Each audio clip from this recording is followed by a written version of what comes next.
Hi friends, welcome to వని వంటిల్లు. ఈరోజు మనం ఇన్స్టెంట్గా మనకి దోసపిండి ఇడ్లీ పిండి లేనప్పుడు ఇన్స్టెంట్గా అప్పటికప్పుడు రుచికరంగా బ్రేక్ఫాస్ట్ చేయాలనుకుంటే ఇలా సేమియాతో టమాటా వేసి దోశలు తయారు చేయండి. అందరూ కూడా అందరూ ఎంతో ఇష్టంగా తింటారు. మిమ్మల్ని మళ్ళీ మళ్ళీ చేయమని అడిగే అంత రుచిగా అనిపిస్తాయి. కరకరలాడుతూ చాలా టేస్టీగా ఉంటాయి. మీరు ఏ పచ్చడితో తిన్నా కూడా.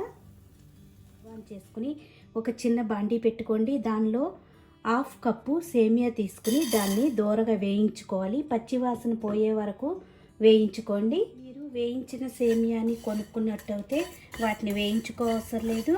వేయించినవి కాకపోతే ఇలా దోరగా వేయించుకోండి. మరీ ఎక్కువ వేగవసరం లేదు. కొంచెం పచ్చివాసన పోయి కొద్దిగా రంగు మారే వరకు వేయించుకోవాలి. ఇలా వేయించుకున్న సేమియాని వెంటనే ఒక గిన్నెలో వేరుగా తీసుకుని పక్కన పెట్టుకుందాం.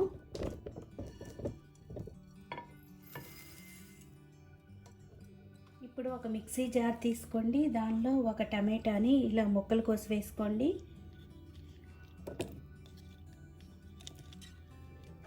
ఒక అరంగుళము అల్లం ముక్కని ఇలా సన్నగా ముక్కలు కోసి వేసుకోండి. మీ స్పైస్ని బట్టి కారం వేసుకోవాలి. నేను ఇట్లా 2 ఎండుమిరపకాయలు వేస్తున్నాను. ఇప్పుడు వీటన్నిటిని కూడా మనం మెత్తగా గ్రైండ్ చేసుకోవాలి. ఇలా మెత్తగా గ్రైండ్ చేసుకున్నాక దీనిలో హాఫ్ కప్పు బొంబాయి రవ్వ, ఉప్మా రవ్వ ఉంటుంది కదా, దీన్ని వేసి కొద్దిగా వాటర్ వేసి మెత్తగా గ్రైండ్ చేసుకోండి. ఇలా తీసుకున్న పిండిలో ఇప్పుడు మనం వేయించుకున్న సేమియాని వేసుకోవాలి. దీనిలో 2 టేబుల్ స్పూన్లు బియ్యం పిండి వేసుకోండి.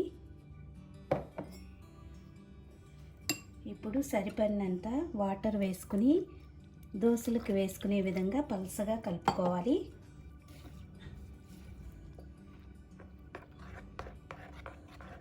ఈ విధంగా కలుపుకున్నాక మూత పెట్టి ఒక పావు గంట పక్కన పెట్టుకుందాం.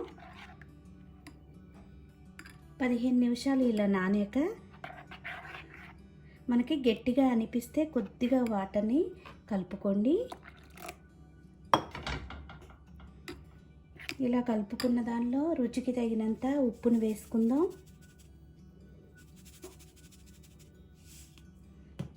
దీనిలో హాఫ్ టీ స్పూన్ జీలకర్ర వేసుకోండి.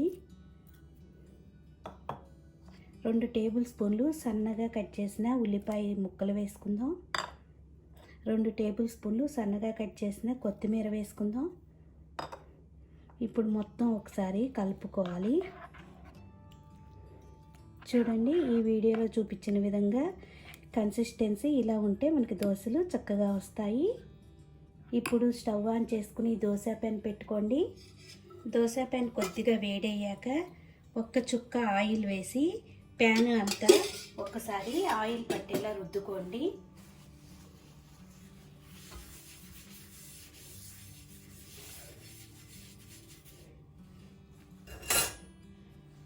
ఇప్పుడు దోశ ప్యాన్ వేడెక్కింది కదా, ఇప్పుడు మనం దోశల్ని వేసుకుందాం.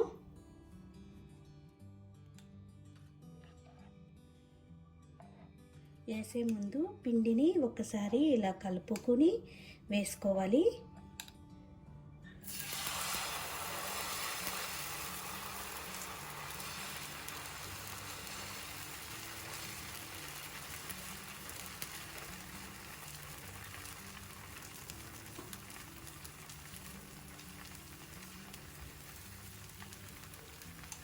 మీడియం ఫ్లేమ్లో పెట్టుకుని దోశని వేగనివ్వండి. ఇట్లా కొద్దిగా కాలాక ఇప్పుడు చుట్టూతా పైన కూడా కొద్దిగా ఆయిల్ని వేసుకుందాం.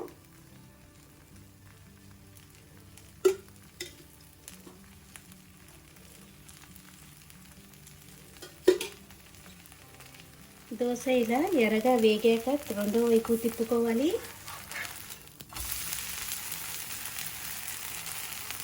రెండు వైపులా దోశ వేగిపోయింది. క్రిస్పీగా మనకు దోశ రెడీ అయింది. ఇప్పుడు దీన్ని ఇట్లా ఓ సర్వింగ్ ప్లేట్లోకి తీసుకుందాం. మిగతా దోశలన్నీ కూడా ఇదే విధంగా వేసుకోవాలి.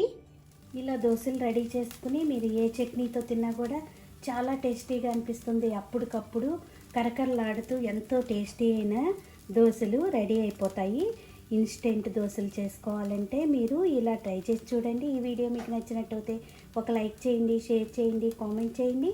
మరిన్ని వీడియోల కోసం వని వంటిల్ని సబ్స్క్రైబ్ చేసుకోండి. Thank you for watching.